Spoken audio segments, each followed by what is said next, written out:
Hello students, स्वागत है हमारे ऑनलाइन प्लेटफॉर्म पर। और आज हम शुरू करने जा रहे हैं थर्मोडायनेमिक्स, ऊष्मागतिकी। स्टार्ट करते हैं ऊष्मागतिकी। ऊष्मागतिकी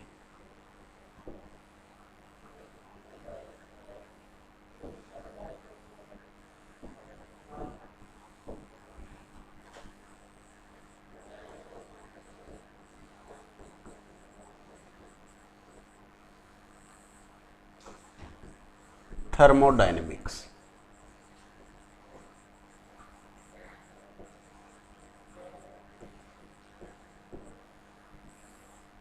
देखिए, थर्मोडायनेमिक्स क्या है, ऊष्मागतिकी क्या है। तो ऊष्मागतिकी में हम लोग पढ़ते हैं जो भौतिक और रासायनिक परिवर्तन होते हैं, जो हम छोटी क्लास में पढ़ के आए हैं। उन भौतिक और रासायनिक परिवर्तन में वास्तव में होता क्या है, वहाँ एक पदार्थ या तो अपनी भौतिक अवस्था बदलता है या फिर उसका रासायनिक रूप से जो संगठन है वो बदलता है। और इसके साथ साथ ऊर्जा परिवर्तन होते हैं। तो जो भी भौतिक परिवर्तन या रासायनिक परिवर्तन होगा उसमें होने वाले ऊर्जा परिवर्तन को हम लोग यहां पढ़ते हैं। ठीक है, तो हम बात करते हैं कि भौतिक परिवर्तन कौन कौन से परिवर्तन हम पढ़ते हैं। भौतिक परिवर्तन और रासायनिक परिवर्तन। दूसरे कौन से हैं? रासायनिक परिवर्तन। रासायनिक परिवर्तन।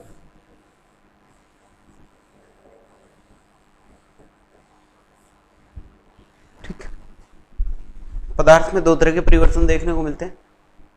तो इनमें जो भी ऊर्जा परिवर्तन होंगे, भौतिक परिवर्तन हो, इसमें ऊर्जा परिवर्तन हो, या रासायनिक परिवर्तन हो, इसमें ऊर्जा परिवर्तन हो, ये सब हम कहां पढ़ते हैं? ऊर्जा परिवर्तन। इन दोनों में क्या होता है? जो ऊर्जा परिवर्तन होंगे उनका अध्ययन कहां पर करेंगे हम लोग? ऊष्मागतिकी में करेंगे। तो ऊष्मागतिकी है क्या? ऊष्मागतिकी है विज्ञान की वह शाखा है जिसमें भौतिक परिवर्तन या रासायनिक परिवर्तन में होने वाले ऊर्जा परिवर्तन का और ऊर्जा के जो आपसी संबंध हैं उनका अध्ययन करते हैं। ठीक है, तो विज्ञान, इसकी जो परिभाषा है वो क्या हो जाएगी? विज्ञान की वह शाखा, विज्ञान की वह शाखा। देखिए, विज्ञान की शाखा है, सिर्फ केमिस्ट्री की ब्रांच नहीं है ये। ठीक है, ये केमिस्ट्री से अलग ब्रांच है। हम केमिस्ट्री में इसका कुछ पार्ट पढ़ते हैं, फिजिक्स में भी इसका कुछ पार्ट पढ़ते हैं, और हायर क्लासेज में देखें तो इंजीनियरिंग के जो स्टूडेंट्स होते हैं वो भी थर्मो पढ़ते हैं। तो ये विज्ञान की ब्रांच है। ठीक है, तो विज्ञान की वह शाखा है जिसमें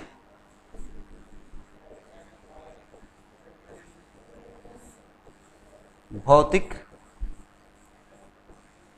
या रासायनिक परिवर्तन में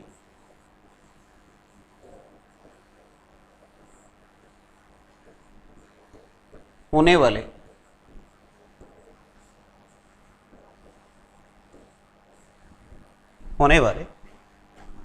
ऊर्जा परिवर्तन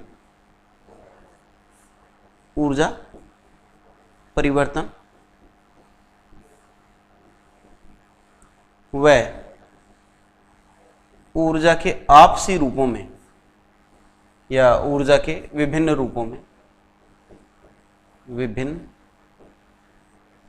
रूपों के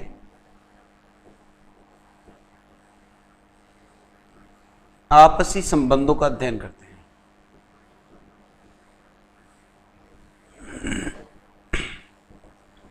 आपसी संबंधों का अध्ययन करते हैं। क्या करते हैं? अध्ययन करते हैं। ठीक है।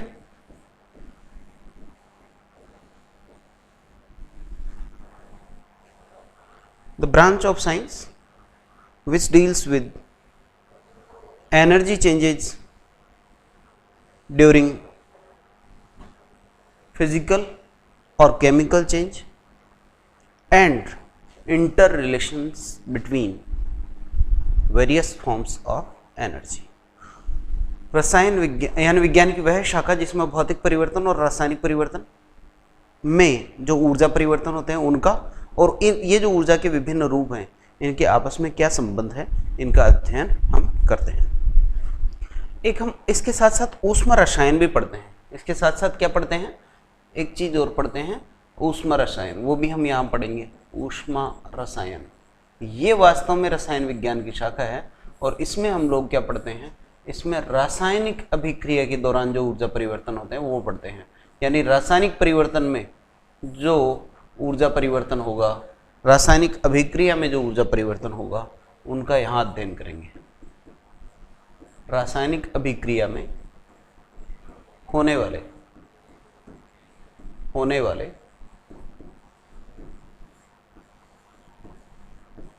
ऊर्जा परिवर्तन का अध्ययन करते हैं। किस में करते हैं, थर्मोकेमिस्ट्री में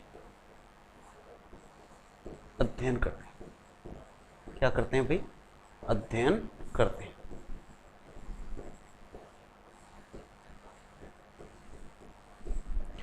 अब देखिए ये जो शब्द है ऊष्मा रसायन, सॉरी ऊष्मा गतिकी, इसमें दो चीजें हैं।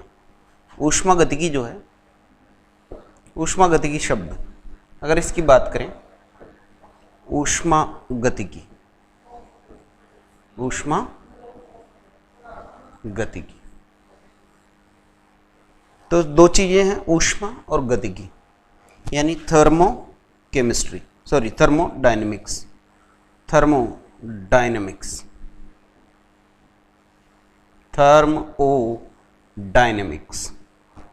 तो इसमें थर्म शब्द या ऊष्मा शब्द जो है वो तो किसके लिए है, वो तो हीट के लिए है, ऊष्मा के लिए है या ऊर्जा के लिए है, यूं कह दें वो किसके लिए है, ऊर्जा के लिए है, ऊर्जा के लिए, एनर्जी के लिए।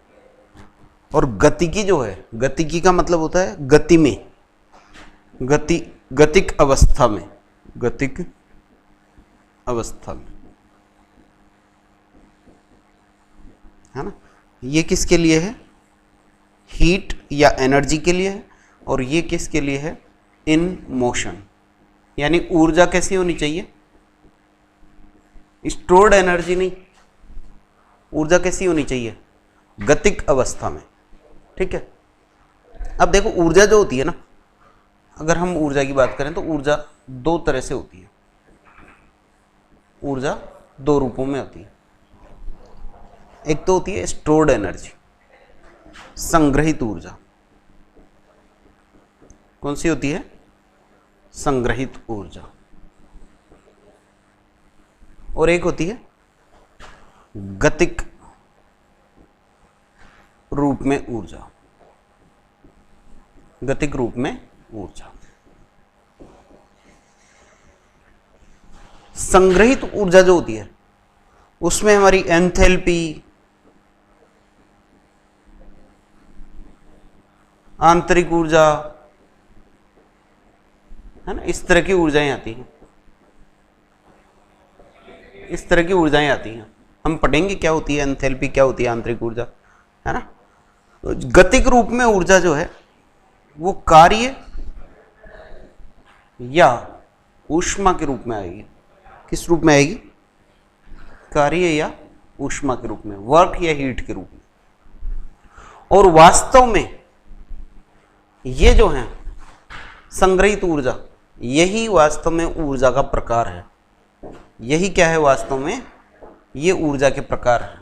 ये जो यहां पढ़ रहे हैं आप, ये क्या है, ये ऊर्जा के प्रकार हैं, ऊर्जा के प्रकार हैं। लेकिन ये गतिक रूप में जो बता रहे हैं वही ऊर्जा का स्थानांतरण कैसे होगा, एक बॉडी से दूसरी बॉडी में एनर्जी कैसे जाएगी, एक चीज से दूसरी चीज में ऊर्जा का स्थानांतरण कैसे होगा। तो ऊर्जा का स्थानांतरण या तो ऊष्मा के रूप में होता है, या कार्य के रूप में होता है। ठीक है, तो ये वास्तव में क्या है, ये ऊर्जा स्थानांतरण के प्रकार हैं। ऊर्जा स्थानांतरण के प्रकार है। ऊर्जा स्थानांतरण के प्रकार है। ऊर्जा स्थानांतरण के प्रकार। ठीक, अब बात करते हैं कि ये जो है ऊर्जा स्थानांतरण के प्रकार, कार्य और कौन है, ऊष्मा। इनमें से जो कार्य होता है, इनमें से जो कार्य है, दो प्रकार हो गए ना ऊर्जा स्थानांतरण के। ये एक तो है कार्य के रूप में ऊर्जा का स्थानांतरण होता है, और एक होता है ऊष्मा के रूप में भी ऊर्जा का स्थानांतरण होता है। किस रूप में होता है, ऊष्मा के रूप में। कैसे, देखिए, ऊष्मा का स्थानांतरण जो होता है, ऊष्मा जो है ना वास्तव में ये ऊर्जा का अव्यवस्थित रूप है। ये क्या है, ऊर्जा का अव्यवस्थित रूप है। ये अभी मैं चैप्टर शुरू नहीं किया है, मैंने चैप्टर से संबंधित सामान्य जानकारियां हैं, चैप्टर अब शुरू करेंगे हम लोग। ये ऊर्जा का अव्यवस्थित रूप है। अव्यवस्थित रूप से क्या मतलब है, जैसे मान लीजिए ये कोई सिलेंडर है, इसमें यहाँ पर पिस्टन लगा हुआ है। ठीक, यहाँ क्या लगा हुआ है, पिस्टन लगा हुआ है। अब इसमें कोई गैस भरी हुई है, इसमें क्या है, गैस भरी हुई है। अब आप इसको हीट दे रहे हैं, गर्म कर रहे हैं, ऊष्मा दे रहे हैं। क्या कर रहे हैं, ऊष्मा दे रहे हैं साहब। अगर आप इसको ऊष्मा देंगे तो ऊष्मा क्या होगी, ऊष्मा की वजह से जो कण है वो रैंडमली मूव करेंगे। इनको जैसे ही गतिज ऊर्जा मिलेगी टेम्परेचर की वजह से, ये क्या करेंगे, यादृच्छिक रूप से गति करेंगे। यादृच्छिक रूप से गति का मतलब क्या होगा, कोई कण इधर जाएगा, ठीक है, कोई कण इधर जाएगा। अंदर की बात बता रहा हूँ, अंदर की तरफ, बॉडी के अंदर। ठीक, क्या होगा, इसमें कुछ कण तो जो हैं वो एक दिशा में जाएंगे, तो कुछ दूसरे कण जो हैं वो उसके विपरीत दिशा में जाएंगे। ठीक है, देखिए कैसे,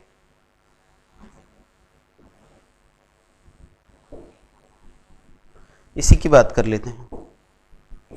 हमने क्या किया, पिस्टन लिया, क्या किया, पिस्टन लिया, और एक पात्र लिया, बंद पात्र, और उसमें क्या लगा हुआ है, पिस्टन लगा हुआ है, और उसके अंदर क्या भरी हुई है, गैस भरी हुई है, गैस भरी हुई है, गैस।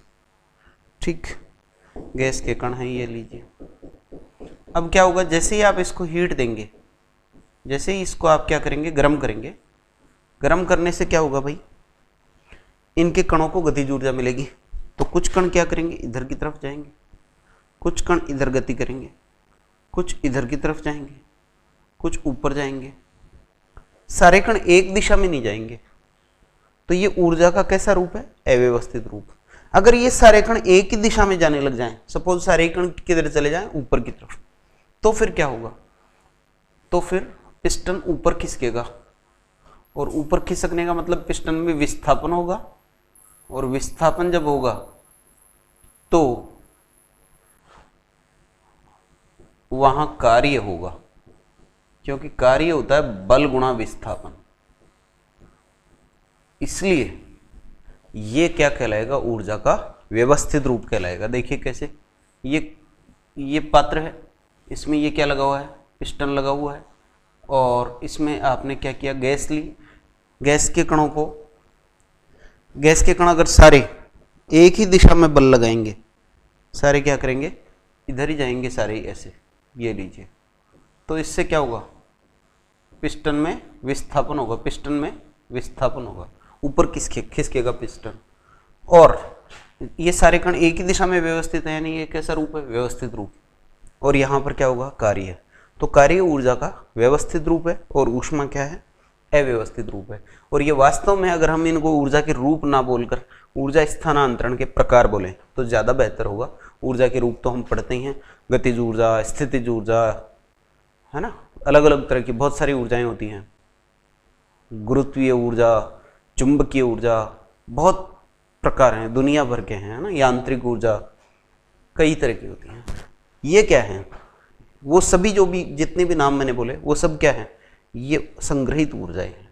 जबकि ये जो कार्य और ऊष्मा है ये क्या है, गतिक अवस्था में ऊर्जा है, यानी ये ऊर्जा स्थानांतरण के प्रकार हैं।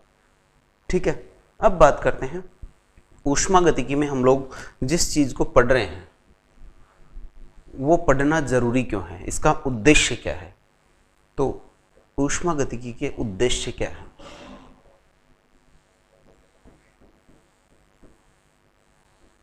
ऊष्मागतिकी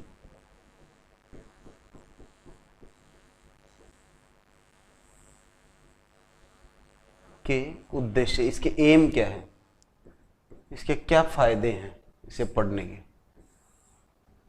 ऊष्मागतिकी को पढ़ने के क्या फायदे हैं, इससे क्या पता चलता है।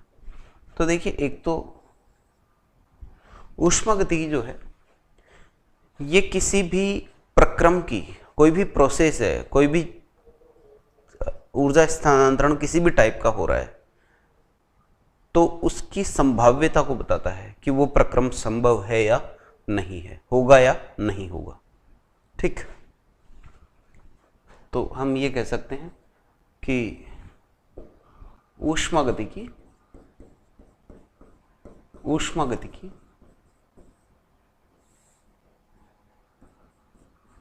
किसी प्रक्रम की संभाव्यता को बताती है कि ये प्रक्रिया होगी या नहीं होगी, प्रक्रम की संभाव्यता को बताती है, संभाव्यता, फिजिबिलिटी को बताती है, संभाव्यता को बताती है, सुगमता को बताती है। ठीक है, हम आगे जाके पढ़ेंगे इसी चैप्टर में कि डेल्टा जी एक टर्म आएगी, वो ये बताती है कि अभिक्रिया या कोई भी प्रक्रम जो है वो स्वतः होगा या नहीं होगा, स्वतः प्रवर्तित होगा या नहीं होगा। नेक्स्ट देखिए, ऊष्मागतिकी जो है इससे हमें साम्य का पता चलता है कि यानी कि अभिक्रिया या कोई भी प्रक्रम जो है उसकी साम्य पर सांद्रताएं क्या होगी, साम्य के बारे में हमें जानकारी कहां से मिलती है, ऊष्मागतिकी से।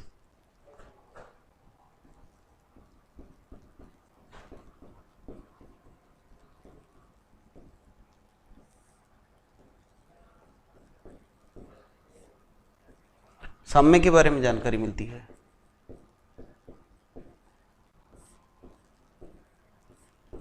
साम्य पर अभिकारक और उत्पाद की जो सांद्रता होती है, जो हमने रासायनिक साम्य में पढ़ी है, वहां हमें डेल्टा जी का मान पता होने पर हम साम्य स्थिरांक निकाल सकते हैं और साम्य स्थिरांक से अभिकारकों और उत्पादों की सांद्रता की जानकारी जुटा सकते हैं।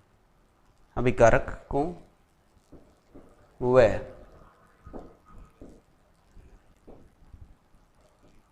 उत्पादों की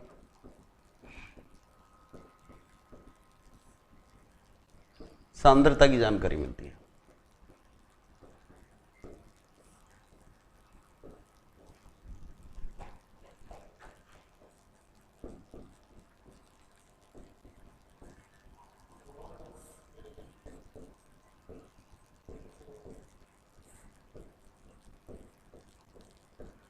ठीक है, तीसरी बात,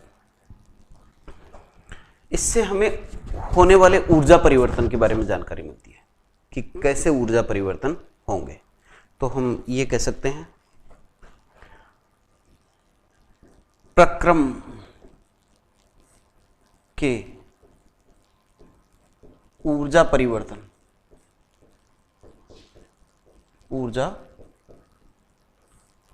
के बारे में जानकारी मिलती है,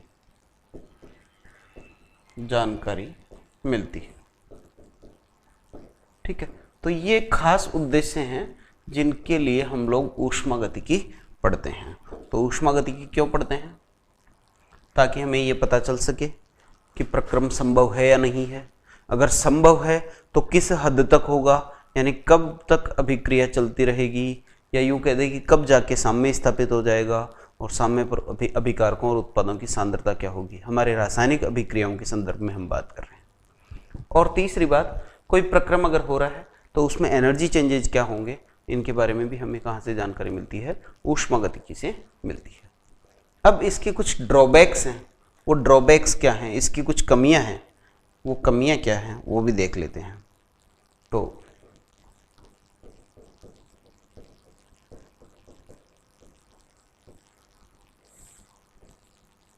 ऊष्मागतिकी की कमियां,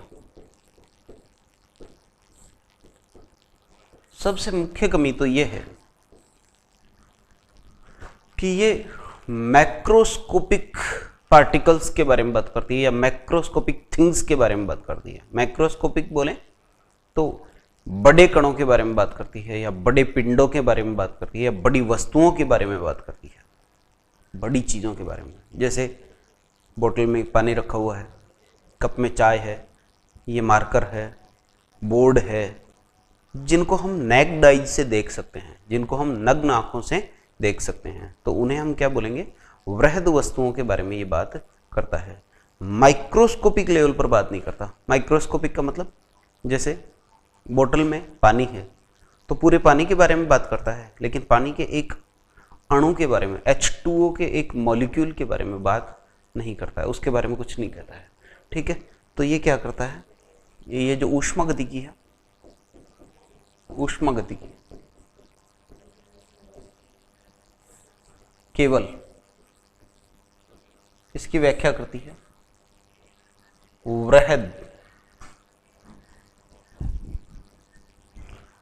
वृहद कणों या वृहद वस्तुओं,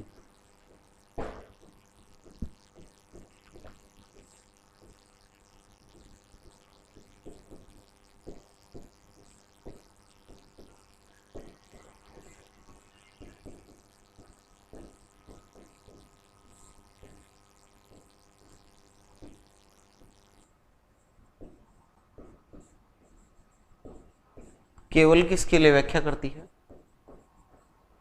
केवल किसके लिए भाई, केवल वृहद कणों के लिए, माइक्रो पार्टिकल्स के लिए नहीं, केवल मैक्रो पार्टिकल्स के लिए, मैक्रोस्कोपिक जो पार्टिकल्स हैं उनके लिए ही ये हमें बताता है कि ऊर्जा परिवर्तन कैसे होंगे और कैसे नहीं होंगे। इसके बाद अगर हम बात करें तो ये जो है ऊर्जा परिवर्तन के बारे में तो बताता है, किसके बारे में बताता है, ऊर्जा परिवर्तन के बारे में, और साथ में ये भी बताता है कि कहाँ जाकर साम्य स्थापित होगा, यानी साम्य पर सांद्रताएं क्या होंगी, लेकिन यह नहीं बताता है कि हमारे पास साम्य स्थापित होने में हमें कितना समय लगेगा। ठीक है, तो साम्य स्थापित होने में जो समय लगता है उसके बारे में ये हमें कोई जानकारी नहीं देता है। ठीक, तो हम कह सकते हैं सेकंड पॉइंट जो इसकी सीमा है क्या हो जाएगी कि अभिक्रिया में लगने वाले समय के बारे में नहीं बताता। अभिक्रिया में लगने वाले या कोई भी प्रोसेस है उसके कंप्लीट होने में जो टाइम लगता है, अभिक्रिया में लगने वाले समय के बारे में, समय के बारे में जानकारी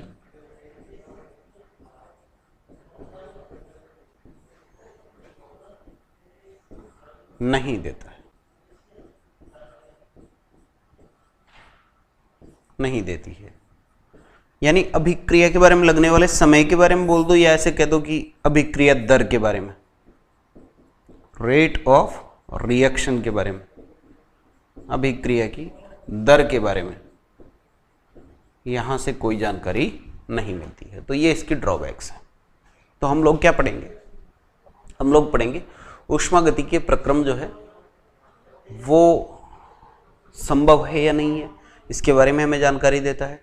इसके अलावा साम्य पर अभिकारकों उत्पादों की सांद्रता क्या होगी, इसके बारे में जानकारी देता है, और ऊर्जा परिवर्तन कैसे होंगे उनके बारे में हमें जानकारी देता है। लेकिन किसके बारे में बताता है, सिर्फ मैक्रोस्कोपिक पार्टिकल्स के लिए बताता है, माइक्रोस्कोपिक पार्टिकल्स के लिए नहीं बताता है। अब बात करते हैं ऊष्मागतिकी में कुछ टर्म्स काम आती हैं, कुछ शब्दावली काम आती हैं, वो हम देख लेते हैं। ऊष्मागतिकी में कौन कौन सी टर्म्स हमारे काम आती हैं। तो देखिए ऊष्मागतिकी से संबंधित कुछ शब्दावली है।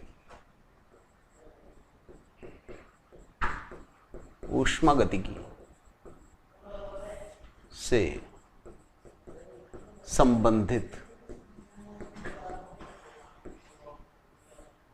शब्दावली, ऊष्मागतिकी से संबंधित शब्दावली।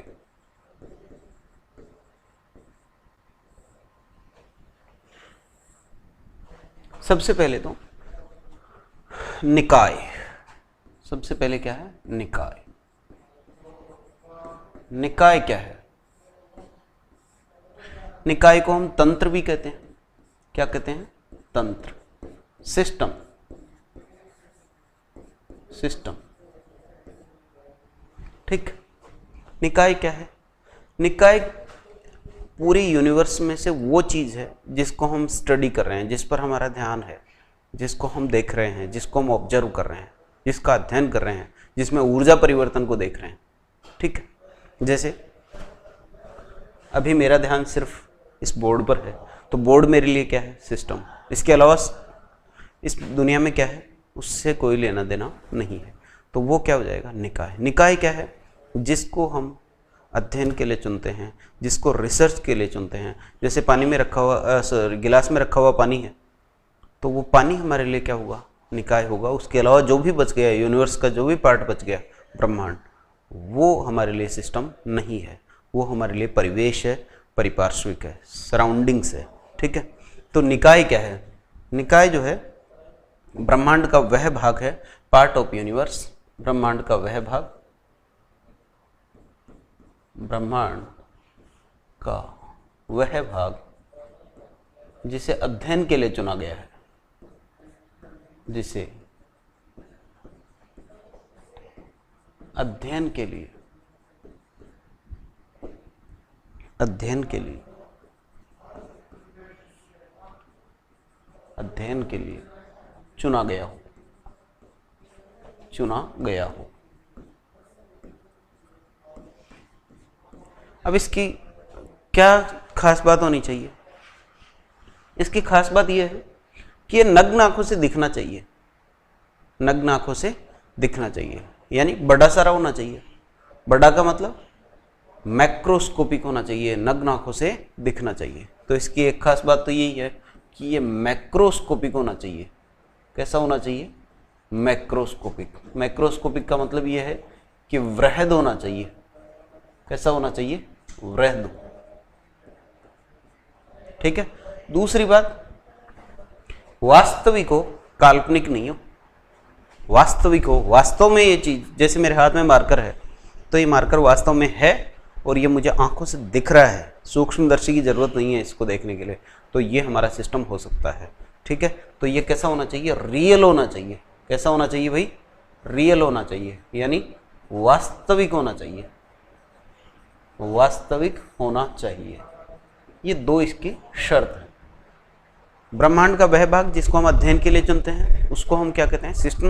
लेकिन सिस्टम की खास बात ये होनी चाहिए कि वो बड़ा होना चाहिए, यानी नग्न आंखों से दिखना चाहिए। ऐसे नहीं हाइड्रोजन के परमाणु की बात कर रहे हैं, वो हमारा सिस्टम नहीं हो सकता थर्मोडायनेमिक्स में, ठीक है। उसको हम लोग क्वांटम मैकेनिक्स में पढ़ते हैं, वो अलग चीज़ है। तो निकाय क्या है? ब्रह्मांड का वह भाग है जिसको अध्ययन के लिए चुना गया है। ये मैक्रोस्कोपिक होता है और ये रियल होता है। इसके अलावा जो बच गया भाग, उसको हम लोग क्या कहते हैं? तो इसके अलावा जो पार्ट बच गया, उसको हम कहते हैं परिवेश। क्या कहते हैं? परिवेश। ब्रह्मांड में इसके अलावा जो भी सब कुछ बच गया, उसको क्या कहते हैं? परिवेश। और इसी को कहते हैं परिपार्श्विक। इसी को क्या कहते हैं? परिपार्श्विक। सराउंडिंग्स। क्या कहते हैं भाई? सराउंडिंग कहते हैं। जो बच गया, यानी ब्रह्मांड का शेष भाग क्या कहलाएगा? निकाय के अतिरिक्त ब्रह्मांड का शेष भाग। निकाय के अतिरिक्त, निकाय के अतिरिक्त ब्रह्मांड का शेष भाग, ब्रह्मांड का शेष भाग क्या कहलाएगा? परिपार्श्विक कहलाएगा। क्या कहलाएगा? परिपार्श्विक कहलाएगा, परिवेश कहलाएगा। ठीक है, अब देखिए निकाय और परिवेश दोनों को सेपरेट करने वाली भी कोई चीज होती है। वो रियल भी हो सकती है यानी वास्तविक भी हो सकती है और वो काल्पनिक भी हो सकती है। ठीक है, कैसे? जैसे मान लीजिए हमने क्या किया, एक बीकर में पानी लिया, वो पानी हमारे लिए निकाय है। ये H2 ये क्या है? ये हमारे लिए निकाय है। ये क्या है भाई? हमारे लिए निकाय। और सपोज ये पूरा ब्रह्मांड है ये, तो ये जो बच गया ये हमारे लिए क्या है? परिवेश है। जो बच गया ये क्या है? परिवेश। ये पूरा तो क्या है? ये सब कुछ क्या है? ब्रह्मांड, यूनिवर्स। गिलास में हमने पानी लिया, वो पानी हमारे लिए क्या है? निकाय। और इन दोनों को सेपरेट करने वाली जो चीज है वो क्या कहलाएगी? बाउंड्री। जैसे ये वाटर क्यूब, ये जो सतह बनी हुई है, इससे बाहर की तरफ क्या है? परिवेश। और इस सतह से शुरू क्या हो रहा है? जल। तो ये क्या है हमारे लिए? ये हमारे लिए बाउंड्री है। क्या है? बाउंड्री, परिसीमा। यानी निकाय और परिवेश के मध्य,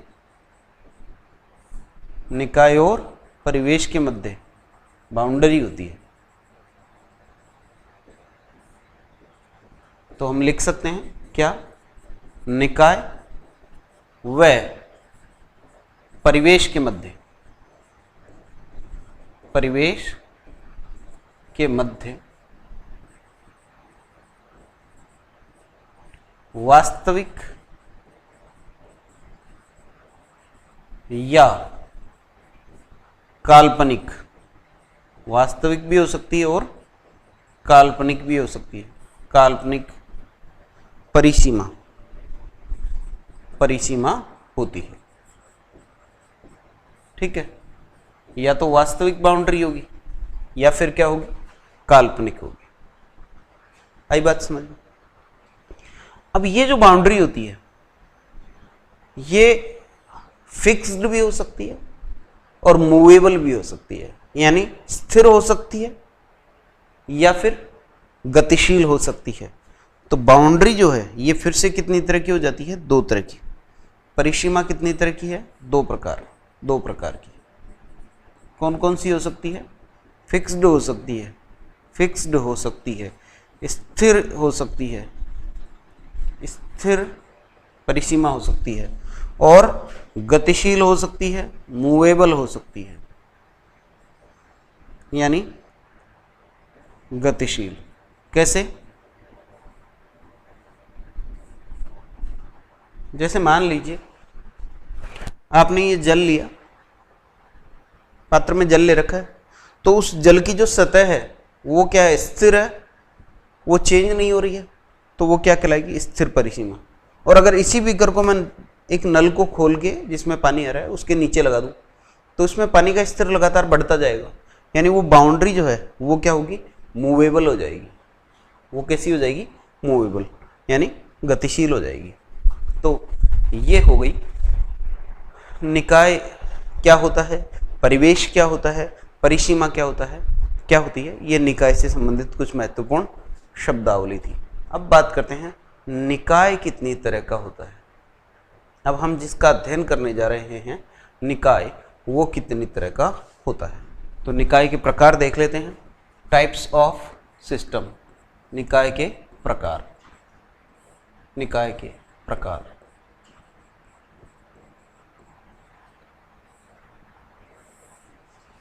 निकाय के प्रकार, निकाय जो है देखो होता क्या है, निकाय और परिवेश के बीच क्या होता है।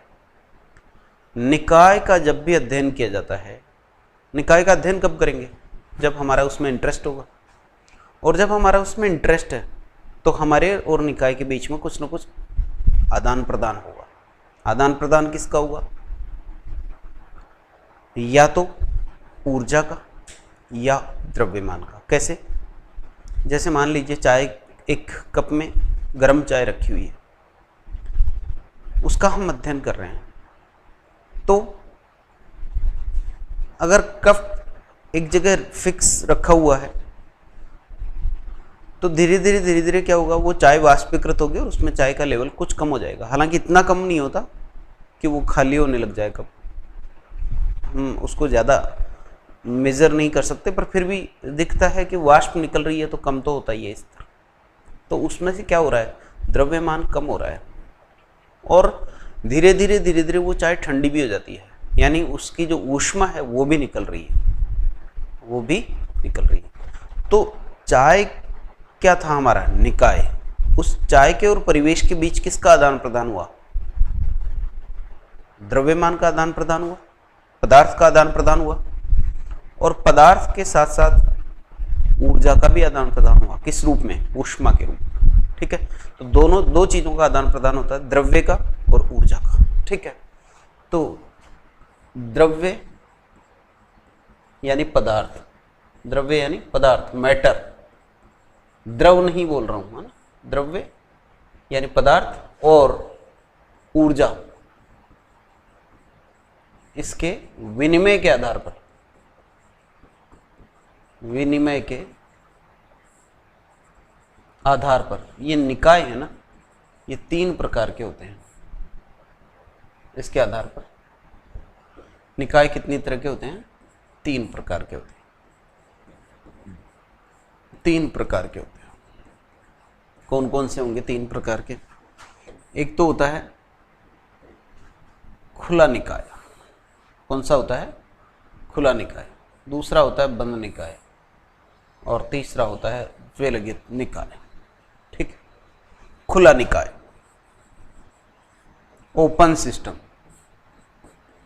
खुला निकाय। खुला निकाय का मतलब क्या है, ओपन सिस्टम। ठीक, ओपन सिस्टम कौन सा होगा, ये है ब्रह्मांड, ये क्या है, ये ब्रह्मांड है, यूनिवर्स है। ठीक है, इसमें कोई चीज़ रखी हुई है, जैसे मान लीजिए ये बीकर है कोई, उसमें पानी रखा हुआ है, ये लीजिए, ये पानी हमारा क्या है, सिस्टम है, ये हमारा क्या है, निकाय है। और इसके अलावा जो बच गया ये क्या है, ये सब परिवेश है। ठीक है, निकाय में क्या है, पानी रखा हुआ है, गर्म है, सपोज गर्म जल है, तो गर्म जल को आप जैसे ही रखेंगे, क्या गर्म जल और परिवेश के बीच में द्रव्यमान का आदान प्रदान होगा क्या, बिल्कुल होगा। गर्म जल जो है वो वाष्प के रूप में परिवेश में चला जाएगा, यानी वहाँ पर क्या होगा, द्रव्यमान का आदान प्रदान होगा। वहाँ पर क्या होगा भाई, द्रव्यमान का आदान प्रदान होगा। चलिए एक बार पहले इनकी फोटोज बना देता हूँ तीनों की। दूसरा कौन सा निकाय है, बंद निकाय, क्लोज्ड सिस्टम। दूसरा कौन सा निकाय होगा, बंद निकाय, जिसको आप क्या कहेंगे, क्लोज्ड सिस्टम, क्लोज्ड सिस्टम। और तीसरा कौन सा है हमारा, तीसरा है विलगित निकाय, विलगित निकाय।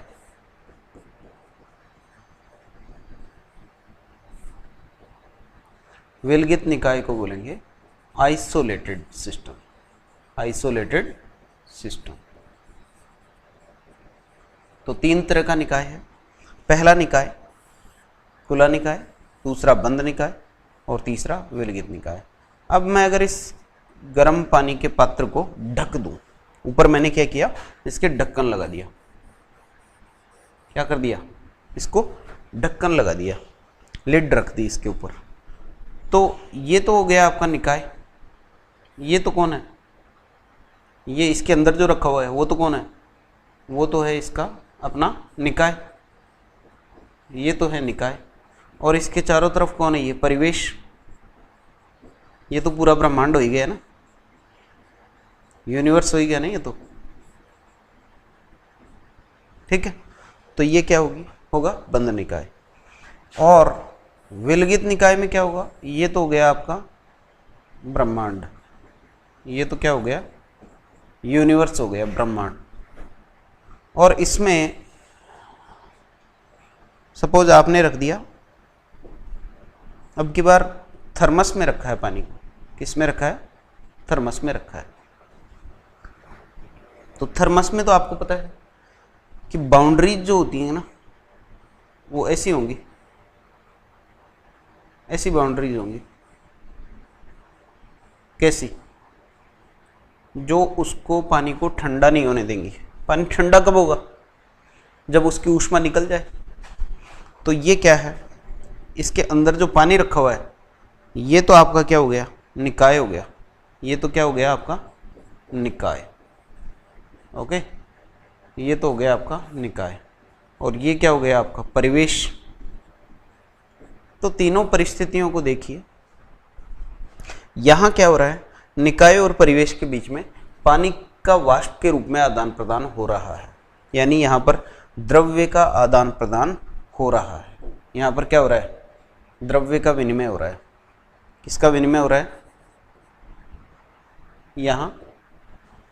यहां निकाय और परिवेश के मध्य, निकाय व परिवेश के मध्य, परिवेश के मध्य किस किस का विनिमय हो रहा है, द्रव्य का विनिमय हो रहा है क्या, पदार्थ का विनिमय हो रहा है क्या, बिल्कुल हो रहा है। द्रव्यमान का विनिमय हो रहा है, या द्रव्य का बोल दें, द्रव्य का, तथा ऊर्जा का भी विनिमय हो रहा है क्या, बिल्कुल हो रहा है। किस रूप में हो रहा है, ऊष्मा के रूप में। तो आप चाहें तो लिख सकते हैं ऊष्मा का या ऊर्जा का लिख सकते हैं, विनिमय होता है, विनिमय होता है। ये तो बात हुई खुला निकाय की। वह निकाय जिसमें निकाय और परिवेश के बीच में द्रव्य और ऊष्मा दोनों का आदान प्रदान होता है। भाई पानी भी ठंडा हो रहा है, यानी ऊष्मा निकल रही है उसमें से, और वाष्प के रूप में वो कम भी हो रहा है। वाष्प के रूप में वो कहाँ जा रहा है, परिवेश में जा रहा है। लेकिन ढक दिया जाए तो वाष्प के रूप में बाहर नहीं निकल पाएगा, यानी यहाँ पर द्रव्य का विनिमय नहीं होगा। ना तो मैं इसमें पानी और डाल सकता हूँ, ढक रखा है, और ना इसमें से पानी निकाल सकता हूँ। ये कैसा है, बंद है, ठीक है। खोलना पड़ेगा पानी निकालने के लिए। खोलने का मतलब तो क्या हो गया, ओपन सिस्टम। तो ये बंद है, इसमें क्या होगा, निकाय और परिवेश के बीच में, निकाय व परिवेश के मध्य, परिवेश के मध्य, निकाय और परिवेश के मध्य द्रव्य का विनिमय नहीं होता। द्रव्य का विनिमय नहीं होता, नहीं होता है। लेकिन पानी ठंडा तो होगा, यानी ऊष्मा का विनिमय होता है, परंतु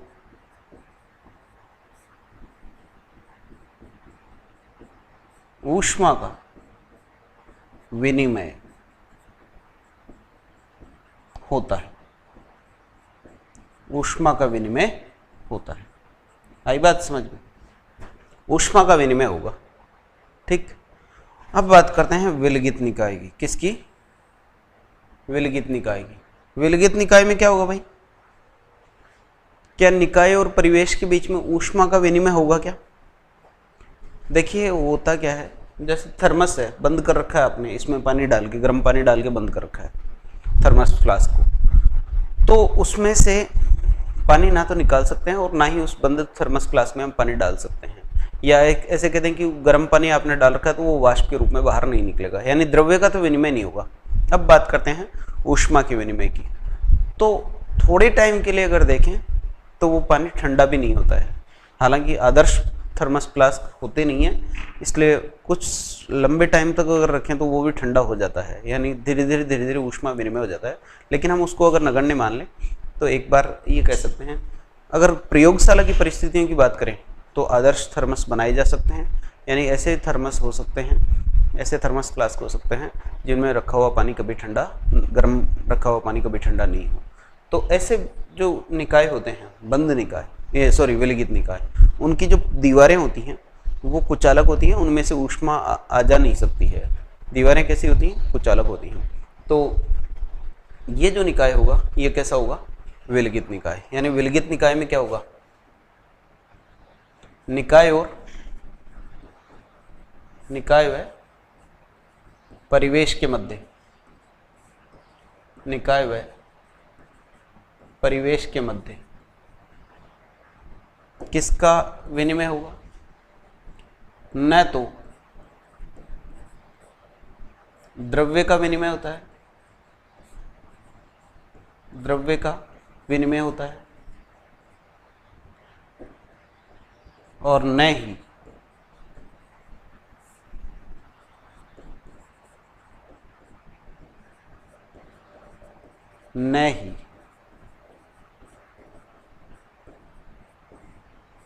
किसका होता है, ऊष्मा, न ही ऊष्मा का विनिमय होता है, ऊष्मा का विनिमय होता है, विनिमय होता है।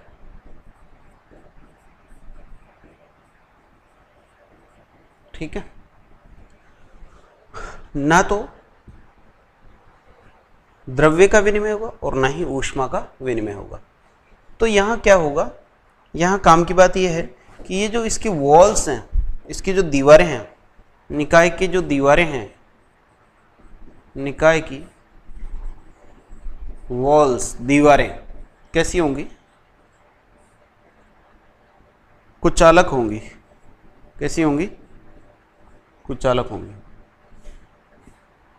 जबकि इन दोनों केस में, इन दोनों केस में क्या होंगी, दीवारें सुचालक होंगी। दीवारें कैसी होंगी, सुचालक होंगी। तो ये बात हुई निकाय के प्रकार की। निकाय कितने तरह के होंगे, 3 तरह के होंगे। अगर निकाय और परिवेश के बीच में द्रव्य का भी आदान प्रदान होता है और ऊष्मा का भी आदान प्रदान होता है तो खुला निकाय होगा। सिर्फ ऊष्मा का आदान प्रदान होता है, द्रव्य का नहीं होता है, तो उसको बंद निकाय बोलेंगे। और किसी भी प्रकार का आदान प्रदान नहीं होगा, द्रव्य का भी नहीं हो और ऊष्मा का भी नहीं हो, तो इस प्रकार के निकाय को आप क्या कह देंगे, विलगित निकाय। ठीक है, ये हुई निकाय के प्रकार से संबंधित बातें। नेक्स्ट वीडियो में हम लोग डिस्कस करेंगे प्रक्रम क्या होते हैं, ऊष्मागतिकी प्रक्रम के बारे में। वीडियो देखने के लिए धन्यवाद।